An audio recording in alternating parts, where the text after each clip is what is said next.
The committee that the Lieutenant Governor, tell me a little bit about the committee and where you guys are going with this. So the Lieutenant Governor yesterday announced two separate committees, and there'll be a little bit of overlap in those committees, but the first committee that you mentioned earlier is the Labor Force Participation Rate Committee, and that committee is going to be chaired by Senator Daniel Sparks, who's my desk mate, actually, and he is chair of the Workforce Development Committee, and that's going to be a special committee that really looks at our labor force participation rate. As you are aware, Paul, we have the worst labor force participation rate in the country, and basically, essentially, half of us are working for the other half of individuals within the state. And that's something, as we do a great job, Governor's Office, MDA does a great job attracting industry in here to the state, that we've got to do a better job of really getting our labor force out there to work. And so that committee is going to be really looking at what we do to get our labor force out there working, and then how we upskill the force that we have. And then also he did announce yesterday that we were going to continue the work of the Women, Children's, and Family Task Force. We did that committee 2 years ago after the Dobbs decision, and we passed about 15 pieces of kind of comprehensive legislation on that particular issue. But we know that we left a number of things kind of on the table that we really need to go back and look at. We also need to look at the legislation that we did pass. Has it made the changes, and are we headed in the right direction that we want to head for our women, children, and families? So that's what this next task force is really looking at, is assessing what we did. Has it had the impact? Is it been time to kind of see the impact that we wanted to see? And then of the things, there's a lot more issues that we knew we needed to tackle. So it's a continuation of that and a follow-through. Senator Nicole Akins-Boyd, you know, Senator, sometimes people hear this task force and summer and this and that and study committees, and I would glaze over sometimes trying to read some of this. But in essence, these are the things that fashion laws that may or may not become law, and the governor signed them. In this case, many have, and they have it affects grassroots back in the local communities. So they are important. When you hear this, there are some achievements because of these task force and study committees. Absolutely. So the particular task force that we did 2 years ago after that, we wound up passing truly about 15 pieces of comprehensive legislation.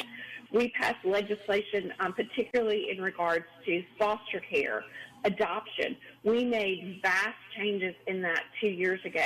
We still continue with some additional changes this year from another group that had kind of looked at that particular issue that was a result of those meetings. So we have made changes in adoption and foster care, everything from making sure that the foster parents have statutory rights to really help the kids that are in their care. We've also hopefully been much more efficient with the adoption process. We've passed adoption tax credits to really help families really reach out and adopt children in this state. We've also looked at how those cases are processed in our court system to try to get those cases and try to get those kids in permanent homes faster.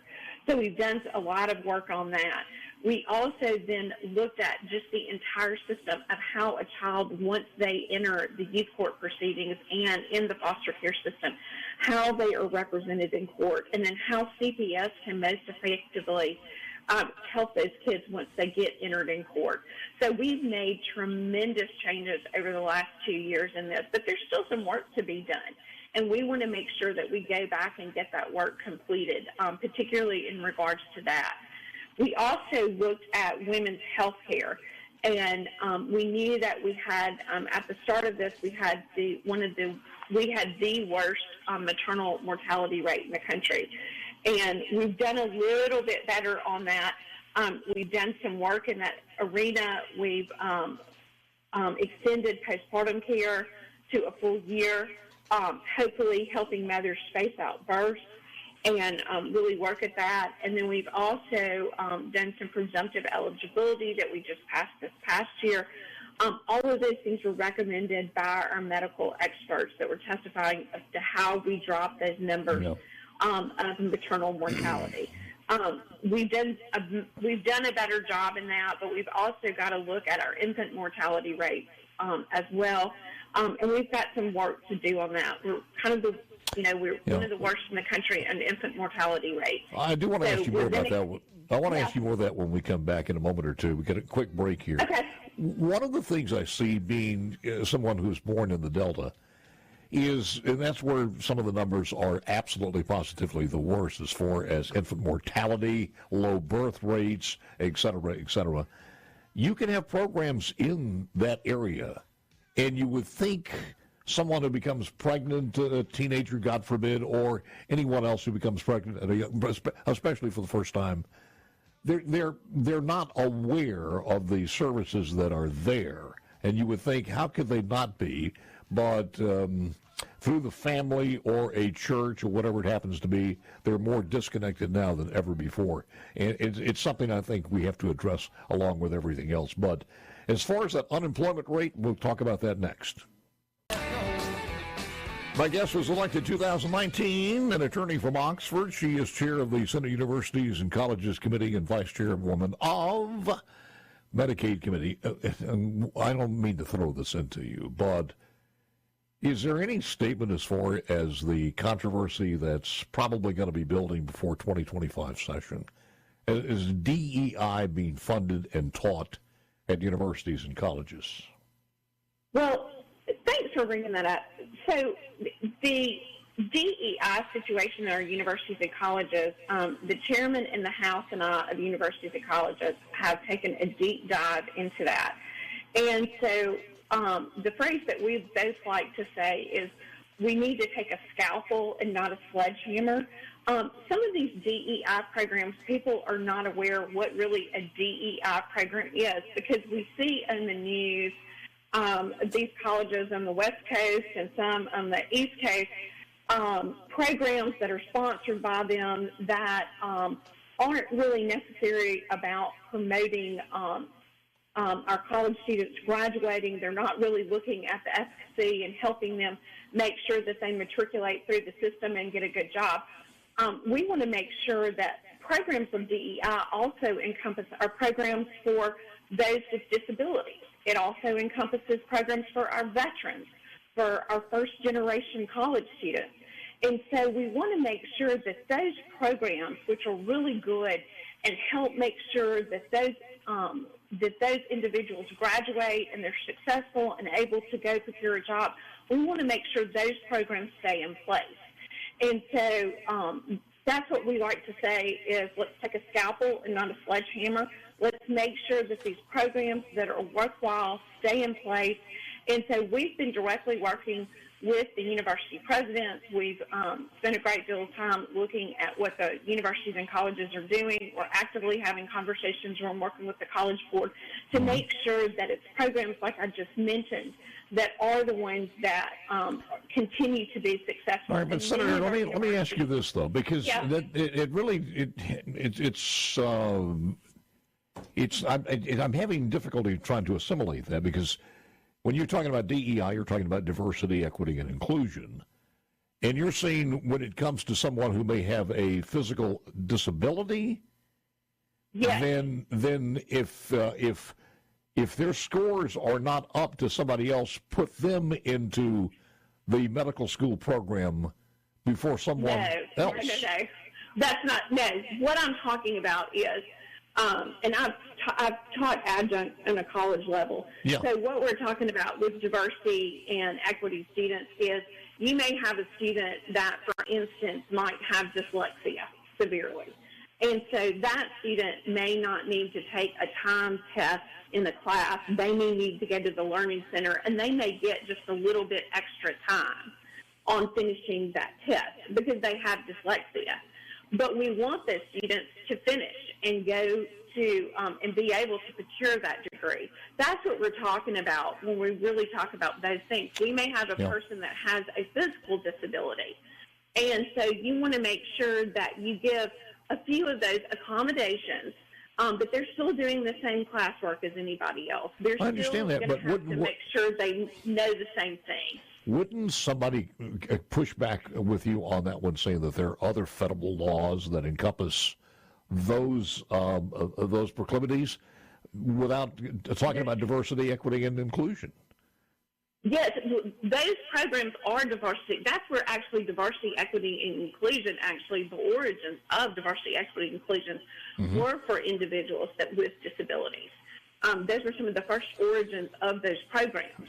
And so, so that's what we need to make sure. Now, what has evolved from that is not necessarily how they started. And so you want to make sure that what we are telling universities we don't want to see you do, we don't want to see you fund, is we want to make sure that we are sending the right messages, that we are still helping those individuals with disabilities. I got you. Our veterans programs are considered DEI, and I certainly want to make sure that I do everything possible to help our veterans in this state.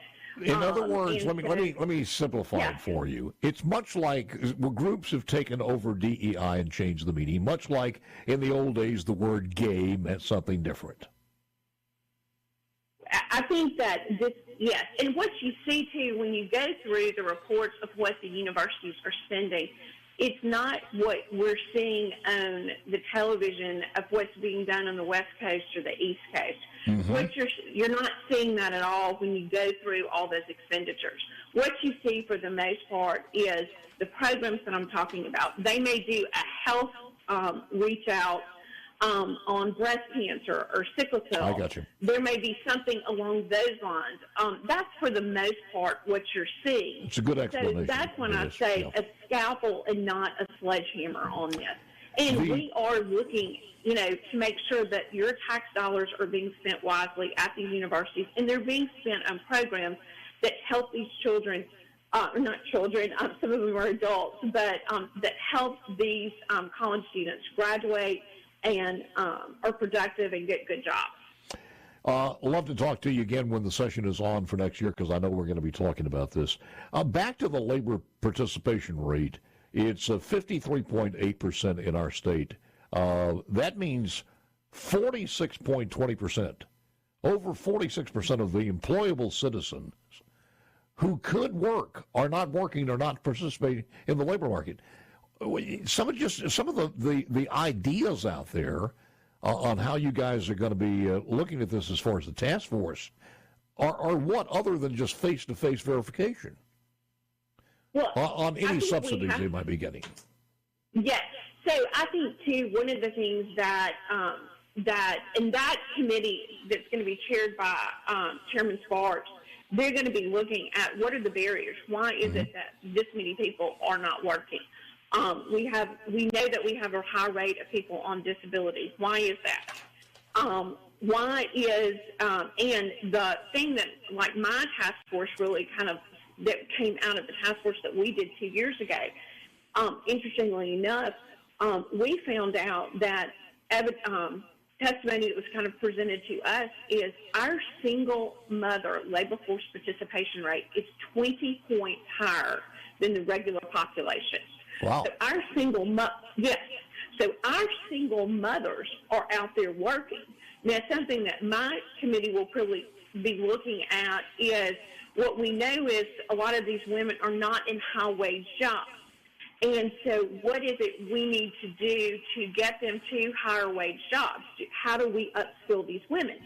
And child care is an issue that you talk to any employer across the state, and it's really interesting. I have a lot of industry in one of my counties, and you go to those industries, and they ask you that. I say, what is it you need what do you need us to be looking at as your legislators? There's two things they always tell me, and one of those is child care. And so the other thing, interestingly enough, is financial literacy. That's another topic for another show, but they always need that they have women, and they're great workers, but they need a little bit more help with childcare. And so we passed some childcare tax credits. We did as a result of the first legislative hearings that we did for employers. We're going to look and see how employers know about those, how they're taking advantage of those.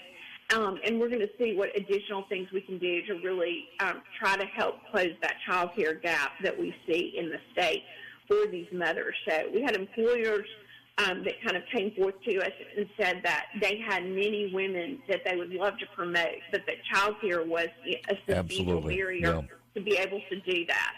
So those are the kind of the things we're going to be looking at, and the women, infants, and children, and those are kind of they're going to be looking at not just at that population, but the whole population as a whole, is how we make sure that we're getting Mississippians to work. While you were speaking, we went to the Mississippi Employment Security's dashboard, and the jobs listed there this morning, 45,069. And just the front page starts off with truck driver, bucket truck operator, appliance repair, security guard, taxi driver, sewing machine repair, and then quickly at just on the first page, it goes from there to registered nurse, data engineer, finance expert, engineer for energy. I mean, it's cyber incident responder. There are all kinds of different qualifications or different jobs on there. So we just need to get some people to take those jobs. It is always a pleasure. Yeah, go ahead. I'd say if you want to work in Mississippi, there is a job and there is an employment path for you. That's it. We want to make sure we put everybody to work. So. Thank you, ma'am. I appreciate it so very much. Don't be a stranger. Senator Nicole Akins-Boyd, District 9, Lafayette, and Panola counties. Thank you, ma'am.